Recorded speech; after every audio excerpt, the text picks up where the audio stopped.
Has someone ever tried to make you feel guilty for choosing yourself? My parents told me they could not afford my law school tuition, and a few weeks later they paid for my sister's wedding from the security deposit to the open bar. And that was the moment I understood that in our family love came with receipts, and I was never going to be the preferred customer no matter how careful I was with my grades, my savings, and my plans for the future. Because the moment something glittered enough to look good on a family group chat, it somehow became essential, while my goals were downgraded to optional wishes I should learn to outgrow. I did not cry or beg or make a scene, because I had already tried the respectful version where I brought them my acceptance letter, my budget, and a list of grants I was applying for, and my mother said she wished she could help, but the timing was terrible. And my father said he was proud in theory but nervous about co-signing any loans, and they both said family has to be practical right now, and then they sent a screenshot of a wedding venue they had just booked with a caption that said, "We finally found the one," and I learned that practical means different things depending on whose dream needs paying for. When I pointed out the contradiction as gently as I could, my mother said a wedding is not just for my sister. A wedding is for everyone because it brings the family together, and if I chose law school, that was my personal path and my responsibility. And she made it sound noble, like independence, except it was only independence when it came to me, while with my sister it was community and celebration and once-in-a-lifetime memories that apparently needed a five-piece band and a weekend of events, and I felt the kind of quiet anger that changes how you look at people you still love, because it does not explode, it just settles in and starts measuring everything they say against what they actually do. My sister, who is not a villain, hugged me and said she hoped I understood and that she loved me and that after the wedding they would all help me figure things out, which sounded like the kind of promise people make when they are busy being adored. The kind that expires right after the last dance. In the weeks before the wedding, my parents asked me to help with tasks because I am the organized one, so I did spreadsheets and emails and phone calls, and I kept hearing that I was such a lifesaver. And then my father handed me his card for a deposit and said the bank was being weird and asked if I could put the charge on mine, and he would move money over later, and he said it quickly like it had already been decided. And I realized how easily I had been drafted into the support staff for an event that had somehow become more urgent than my entire career plan. I put the charge on my card that day because I was still trying to be a good daughter. And that night I stared at the pending transaction and thought about how the same people who told me to be practical had managed to make generosity look practical when it benefited the golden child. And I thought about how often I had accepted the role of the helpful one because it was easier than being the difficult one, and I felt the line inside me that finally snapped.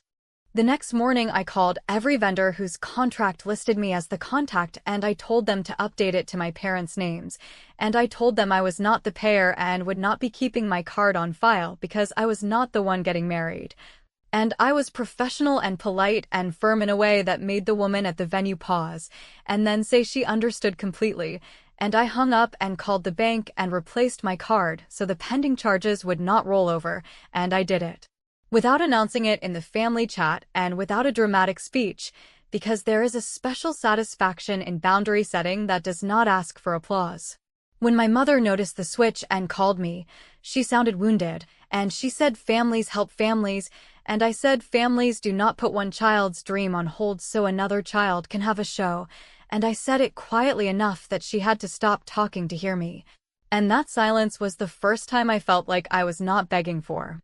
understanding, but giving notice that the old arrangement was over. They still expected me to stand up front as the maid of honor and smile through a day that had cost more than my first year's tuition would have, and I went to the rehearsal and did my part because my sister is not the enemy. But after the dinner I took the dress bag home, and I listed the dress for resale because it had been paid for with a refund from my canceled charges, and I used the cash to cover application fees and study materials that I had been postponing. And when my mother texted, asking why the venue was calling her directly about payments, I replied that I finally learned how to be practical, and that from now on the person who benefits pays, and I put my phone face down and opened a blank document that would become my plan. The next day, I bowed out of the maid of honor role with a message that said I loved my sister and would still show up as family, but would not be the event manager anymore, and my mother accused me of ruining the tone, and my father warned me that I was burning bridges, and I said maybe some bridges needed to burn so the path forward would finally be visible. On the morning of the wedding, I showed up on time. I hugged my sister, I avoided any conversation about money, and I smiled for photos I will probably never look at again, and when the band started and everyone cheered, I felt something close to relief, because I had finally stopped treating myself like the unpaid assistant to their priorities, and that relief tasted better than any champagne toast. My small revenge was not a scene or a speech, it was the quiet rerouting of responsibility back to the people who demanded the spectacle, and it worked, because by the time the couple drove off with sparklers in the air, my parents were the ones closing out the bar tab and signing the last receipts, and I was on my way home with a brand new plan that did not require their approval or their money. And while they danced through a night they could proudly share with distant cousins, I sat at my kitchen table with the dress money in my account and a list of deadlines in front of me, and I promised myself that the next time they went looking for me, they would not like the view, because they would be looking up.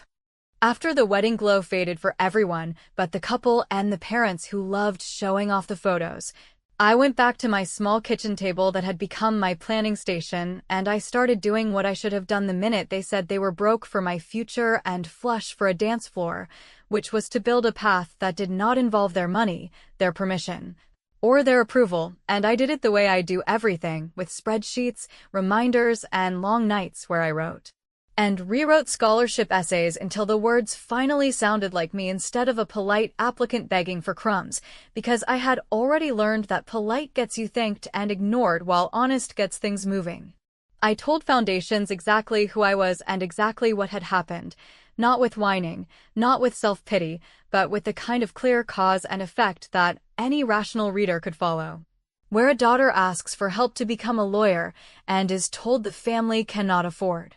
it, and then watches the same family fund a weekend designed to impress people who live on social media, and I framed it as a lesson in self-reliance and boundary setting because it was. And I promised that if they invested in me, I would not waste a cent or a second, and I meant it. I cut out the noise while I worked, which meant I turned off the family group chat notifications, and I stopped answering every little request that landed on my phone. And when my mother texted about thank you notes and how many were left and could I please track the gifts and addresses, I wrote back that I was on a deadline and that she needed to ask someone else, and when she said I was being dramatic and that this was not a big ask, I said I had accepted that we value different things and that I was busy building mine, and I put the phone down and kept typing until my eyes hurt, because the essays wanted proof, and I had plenty, and because the applications wanted transcripts and test scores and recommendations, and I gathered them like evidence in a case I intended to win. Rejections came first, because they always do, the kind that arrive with polite phrases and no explanation, and every time I got one I sent out two more, because volume was the only way to beat a system built on odds, and slowly the replies changed tone, first a request for an interview, then a second round, and then a call where a woman with a calm voice asked me what I planned to do if I never got family support, and I told her I had already answered that question with my actions. The day the offer arrived, I was sitting on a bus headed to a part-time shift that paid barely enough to cover rent, and I opened the email and saw the words that spelled out tuition fully covered with a living stipend, bar prep included, mentorship guaranteed. And I sat very still because the old version of me would have called my mother on the spot to share the news and hope for a proud reaction, and the current version of me understood that the proud reaction was never the currency in this family. The currency had always been convenience and optics, and I was done trading in it. I thanked the foundation on the phone and asked for the packet to be mailed to a new address, a small mailbox I had just rented under my name. And then I called the law school and placed a directory block so that my enrollment would not be listed anywhere that offered casual access. And I changed the contact email from the shared family one that my mother liked to monitor to a private address I had set up for legal matters only, and when the woman at the registrar asked if there was a situation at home, I said there was a situation called privacy and focus, and she said she understood and wished me luck. At dinner the following week, my parents told me they were relieved I had decided to be realistic for a while, because they could see how much calmer I was when I was not chasing expensive dreams. And I said I was glad they felt calmer, and that I was working on something steady, and my father nodded like he had coached me into maturity, and my mother said she was proud I could help with my sister's baby shower when the time came. And I smiled and changed the subject, because I had already signed my acceptance and paid the small deposit the scholarship did not cover with the money from the dress I had sold, and I had already found a furnished room near campus where the lease would start in late summer. And I had already arranged an orientation schedule that left no room for errands, favors, or last-minute rescues. My sister, who noticed more than she pretended, looked at me for a long second like she was trying to decide if asking questions would make me shut down, and then she said, "Nothing," because she liked peace more than truth, and I let her have it. My small revenge for that episode did not involve a speech or a fight. It involved a simple email that I sent to my mother and copied to my father with a subject line that read updated availability, where I thanked them for trusting me with wedding logistics and explained that effective immediately I would no longer be available for administrative tasks or vendor coordination for any family events, and that any future requests should go directly to the person who benefits, and I attached a neat document with every login and contact they would need, and I signed it with love and a line that said I was prioritizing my goals the way they had modeled for me, and I hit send and turned my phone face down and let the silence do the work, while I packed a box with a few important things I would need for the move. Later that night, when the replies rolled in with guilt and accusations and a manufactured emergency about a seating chart that did not exist anymore, I did something I had never done in my life, which was to ignore all of it and go to sleep, because the foundation had given me a deadline to accept formally in person the following week, and I needed to be rested, and that was the last thought I had before I drifted off. The knowledge that my next yes would be to a room full of people who believed in me without asking for a photo op, while my parents believed I had finally learned to play small, and I was happy to let them, because the reveal would land better if they walked in unprepared. Orientation week came and went without a single family text I chose to answer, because I had decided that if they wanted peace so badly they could have it in the form of silence from me, and instead of sending updates I sent myself to the library, to office hours, to the legal writing lab where the teaching fellow circled my first draft and said the logic was sharp, but the voice could stop apologizing, and I took that comment home like homework for my whole life and rewrote until every paragraph sounded like a person who knew what she was doing and did not need anyone to clap for it. I learned very quickly that law school is not a poster or a photo. It is repetition and focus and the stubborn refusal to get sentimental about sleep, and I built a routine that felt almost mechanical in the best way. Because the predictability was freedom, and because every hour I placed into reading and outlining and talking through cases with a study group that respected me for my brain was one more brick in a wall between me and the version of myself who used to volunteer for everyone else's emergencies. The first semester forced me to eat my pride and ask for help, which was new for me and also strangely calming, because when your mentors do not have a stake in your family dynamics, they tell you the truth without softness and also without agenda. So when my clinic supervisor said I argued like someone who had been told to be agreeable and was done with that assignment, I let the words land and I started practicing the thing I had always avoided, which was saying exactly what I meant without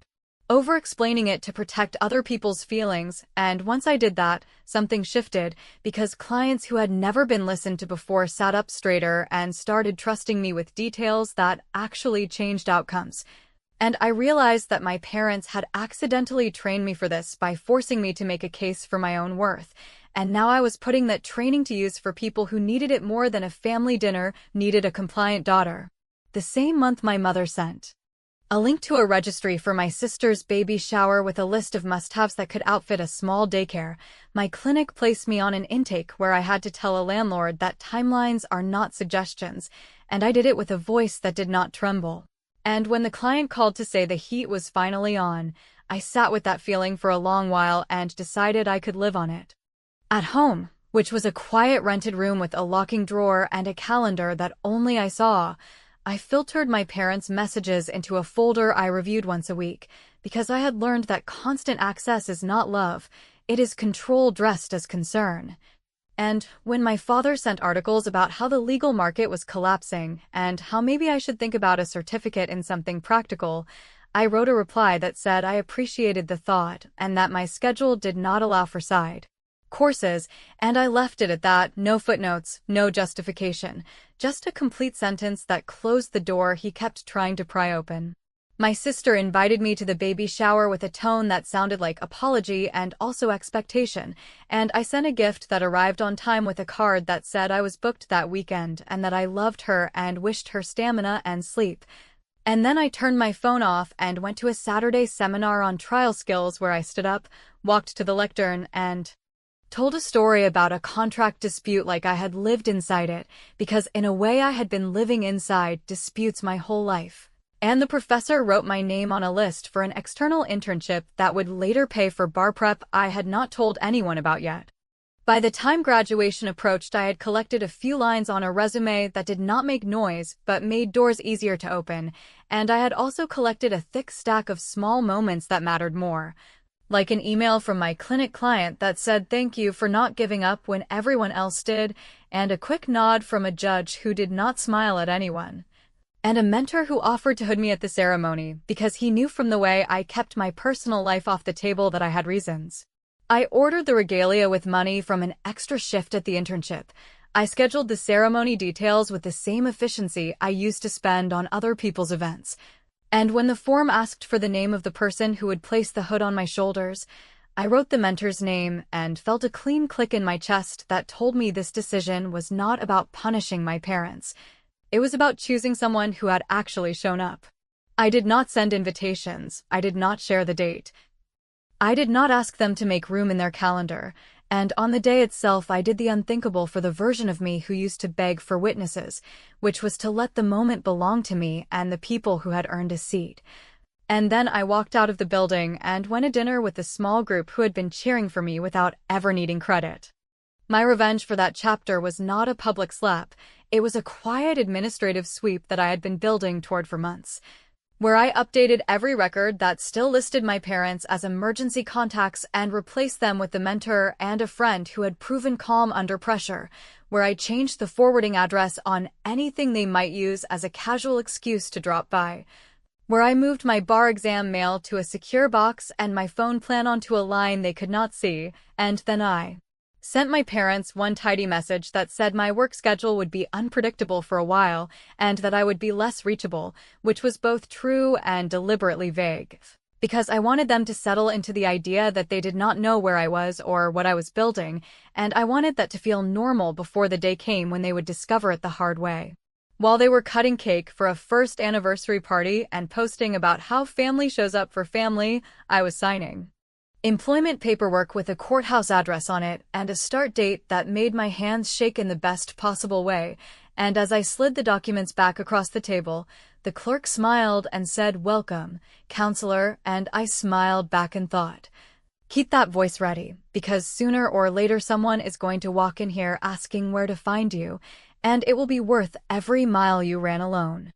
The first year of working inside the courthouse felt like standing in the middle of a storm where everyone else was rushing, but I was strangely calm, because while the older attorneys complained about dockets and backlogs and ungrateful clients,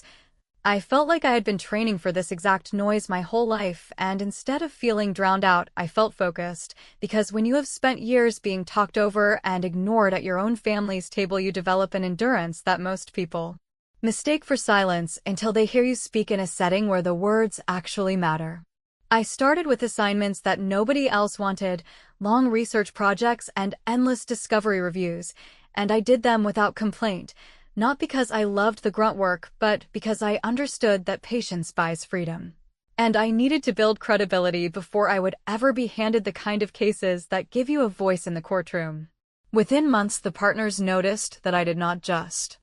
produce summaries, I found angles, I pointed out weaknesses the other side would exploit, and I handed them strategies in neat memos that made them look sharper than they were.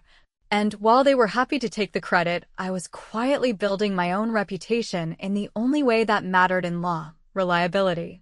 My parents during this time believed I was working in some administrative position, maybe a clerk's office or an assistant role, because when my mother asked how work was going and I answered with non-committal phrases like busy but good, she filled in the blanks with her own assumptions, and I did not correct her because her version of reality made it easier for me to move in peace. My father still sent occasional articles about alternative career paths and how paralegal work could be steady, and I would reply with a brief thank you just to keep the peace, while I was actually standing up in hearings, making objections, and learning how to hold a room with nothing more than a steady tone. My sister would sometimes ask more pointed questions, maybe out of genuine curiosity or maybe because she sensed that I was not being fully transparent, and I would just tell her that I was doing fine and change the subject back to her children, because she wanted to talk about them anyway, and it kept the spotlight exactly where she liked it. By then I had accepted that keeping them uninformed was my own strategy, not just avoidance, because the less they knew the more control I had over the eventual reveal. And I wanted that reveal to land in a way that no defensive excuse or revisionist memory could soften.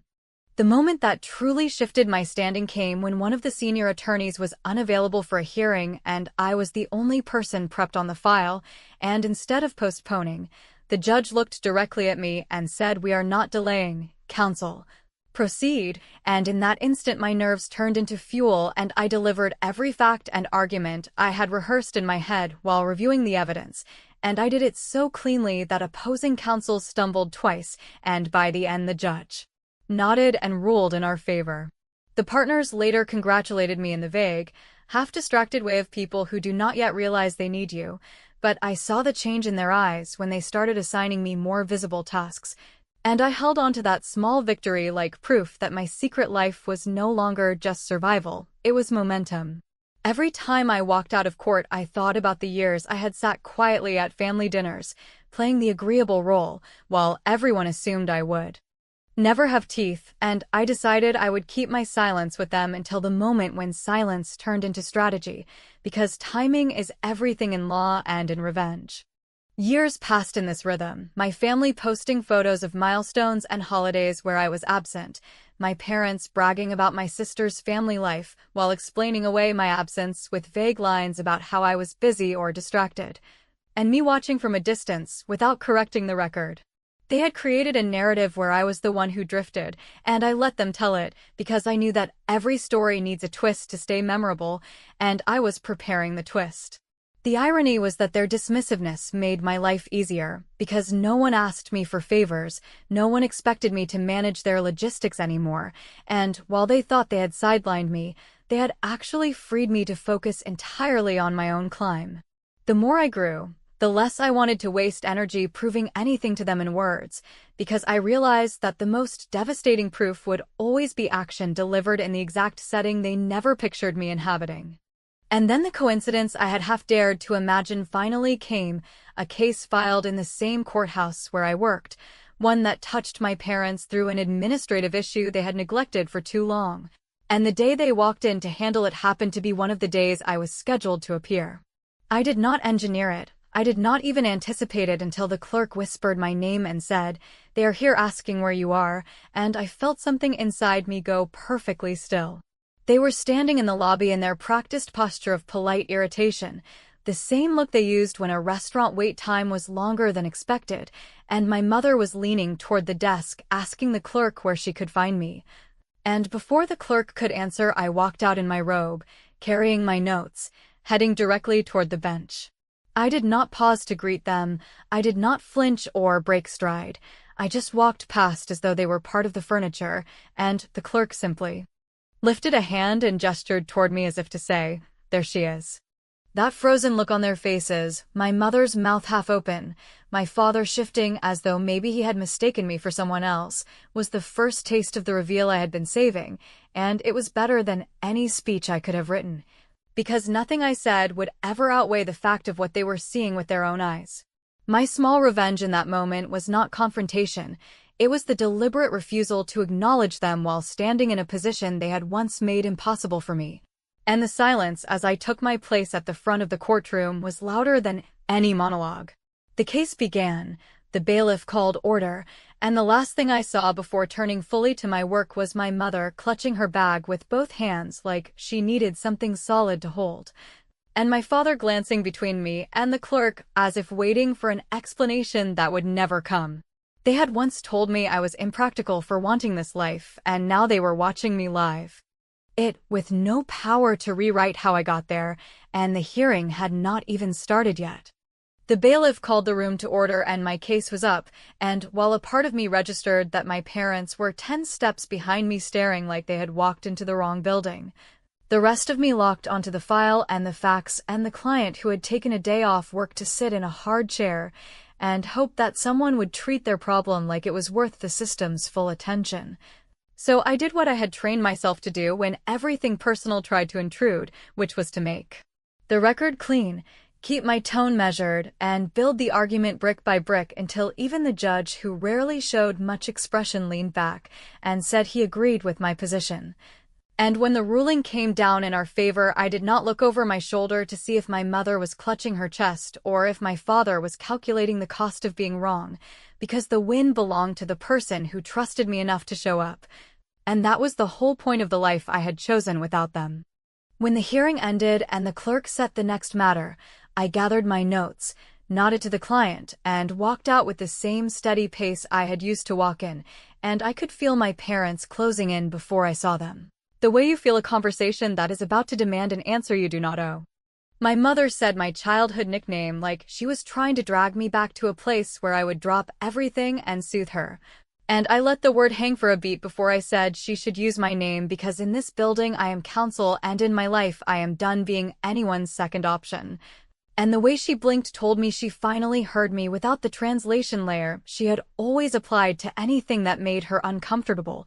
And then she started to explain how they had been worried, and how they had looked everywhere for me, and how the family thought I had disappeared into some small job that did not fit my potential, and I listened without interrupting because I did not need to correct history in a hallway, and because there is a particular calm that arrives when you realize you do not need an apology to move on, you just need the other person to stop believing they get to narrate your life. My father jumped in with his practical tone and asked why I had not told them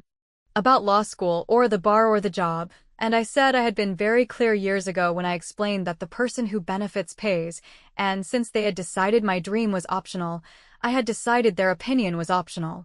and silence was the consequence they had earned, and I said it evenly, not to hurt them, but to make sure the sentence landed without a place to wriggle out.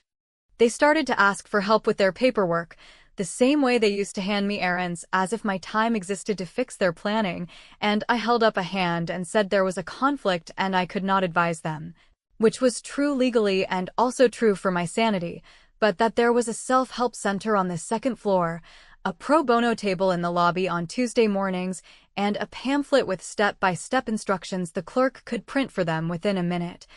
And my mother looked offended in the way people look when they finally meet a boundary that does not flinch, while my father tried to pivot into flattery, telling me how proud he was now and how impressive I looked up there. And I let him finish, and then said I was not interested in being impressive to people who could only see me once I was useful to them in public.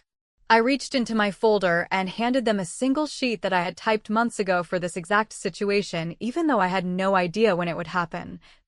A plain page with 2 parts, the top half titled Personal Resources with hours and locations for the courthouse services they could use without me, and the bottom half titled Terms of Reentry with 3 lines that were not threats or demands, but clear conditions, where I wrote that if they wanted a relationship with me, they would stop telling people I failed or drifted, they would stop asking me to manage their events, and they would say out loud that choosing my education over their optics was the only reason we were having this conversation at all, and I told them to take their time and think before answering, because I was not negotiating. My sister arrived mid-conversation, drawn by a text from my mother, and she did what she always does, which is try to smooth the surface without addressing what cracked it, and she asked if we could all reset and have dinner and laugh about this one day. And I told her as gently as I could that there would be no reset and no laughing until the 3 lines on the page were met, and that I had spent too many years being the flexible one while everyone else treated my boundaries like calendar. reminders they could snooze, and that if she wanted me around her children, she would need to help our parents understand that respect is not a mood, it is a practice. And she looked down at the page, and then up at me, and for the first time in a long time I saw a person who understood that I was not bluffing. My mother tried one last angle and asked why I had kept the scholarship a secret when we were supposed to be a team, and I told her teams do not bench their players and call it love, and that I had stayed quiet because I wanted to build something that did not collapse the minute someone decided my pride should be smaller than their plans, and if that sounded cold, it was only because I had learned the hard way that warmth without boundaries is a fireplace with no screen, and we had all been burned enough. I checked the clock because I had another matter to prepare, and I told them I had to get back to work, and that if they agreed to the terms they could text one word, yes. And we would set a time to talk with a real start and end and no sentimental fog to help anyone avoid saying what needed to be said, and if they chose not to respond I would take it as an answer and there would be no drama, just distance. I turned to go and my mother reached for my arm and stopped halfway like she remembered the robe and what it meant, and my father said he needed a minute to think, and I nodded because that was the first honest sentence he had offered me in years. And I walked back through the doorway where the clerk looked up and gave me the small nod that courthouse people trade when a difficult thing just happened in a hallway, and everyone kept their dignity. The next morning my phone buzzed with a single word from an unsaved number that I knew by heart, and it said yes, and there was no exclamation mark and no explanation, just a yes, and I sat with it until the feeling of being chosen late softened into the steadier feeling of being chosen on my terms, and then I put the phone away and picked up my file. Because the real victory was not that they finally saw me, it was that I no longer needed them to look, and if they ever forgot that, they knew exactly where to find me, standing at the front, doing the job they once told me was too much, without raising my voice. And without asking anyone to clap.